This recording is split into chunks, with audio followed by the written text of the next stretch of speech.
I am Jenny Yeager, a resident of Kirkland.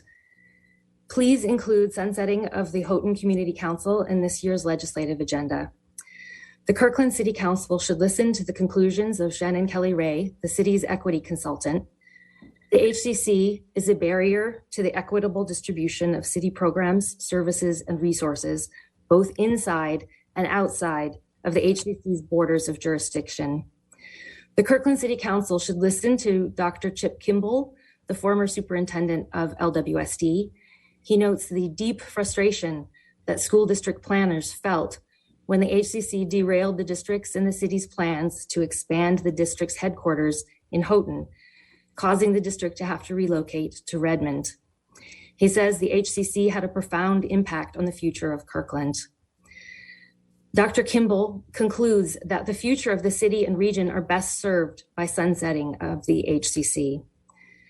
The Kirkland City Council should listen to Dave Russell, a 50-year resident of Houghton and a former Kirkland mayor, who says that the HCC is outdated and unfair, but that the HCC will never sunset unless state law changes. The HCC is a difficult problem to untangle.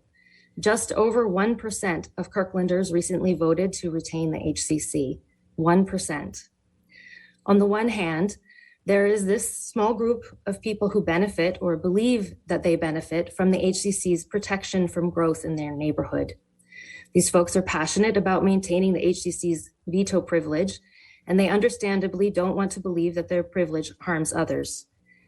On the other hand, there are the other 90,000 or so Kirklanders who may be harmed by the HCC, but the harm is usually diffuse, it's subtle, it's complicated.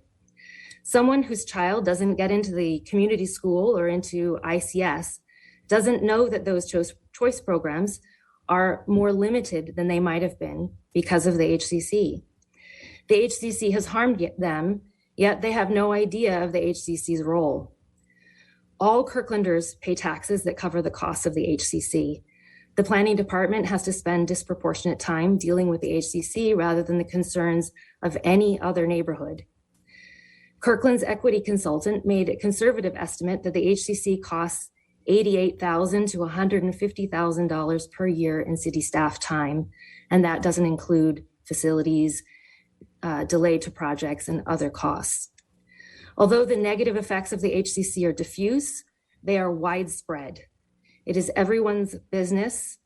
We are one city, and it's time to end the inefficiency, the inequity, and the obstruction of the HCC. Thank you for your time. Thank you. Hello, I'm Beverly Marcus. I'm a resident of downtown Kirkland. I'm speaking tonight in support of the council's including the sunsetting of the HCC in its legislative priorities. It's only recently that I learned about the HCC's unique and special veto power over land use planning in its jurisdiction. Frankly, I was taken aback, and I have to wonder how many other people in Kirkland are unaware of the HCC and its great power.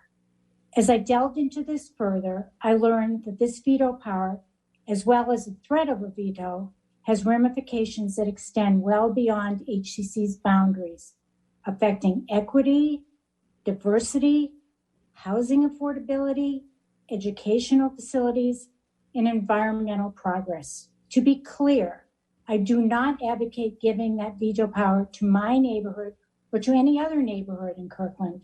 If all 13 neighborhoods had veto power, city planning would grind to a halt. If only Houghton continues to have that power, then this one neighborhood will continue to have disproportionate influence on city planning. Clearly, this is inequitable. The HCC's jurisdiction comprises less than 10% of Kirkland's population. I live in the other 90%, and I want to have an equal voice in determining my city's future. For the sake of realizing Kirkland's goals of equity, inclusivity, and government transparency, I urge you to include sunsetting the HCC in your legislative priorities. Thank you very much.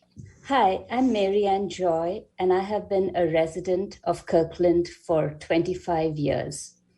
I'm speaking tonight in support of the council's including the sunsetting of the HCC in its legislative priorities.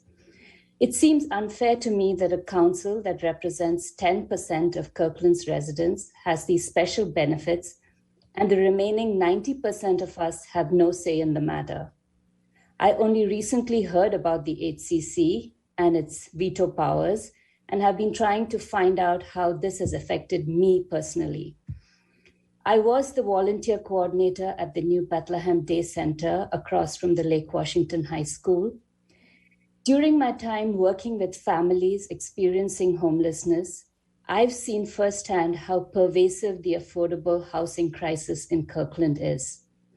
Because of the HCC's veto powers, there is no mandatory inclusion of affordable housing within Houghton as there is in the rest of Kirkland. All neighborhoods need to step up to help mitigate the housing crisis, including Houghton. I have two girls who attended school in Lake Washington School District. As LWSD refurbished and rebuilt schools in the Houghton area, the HCC created requirements that made these redevelopment projects extremely challenging. For example, the International Community School, a school that both my girls applied but didn't get into, was limited in its expansion plans by the HCC's requirements. For these reasons, I'm opposed to the HCC having special veto powers. I support sunsetting the council. Thank you.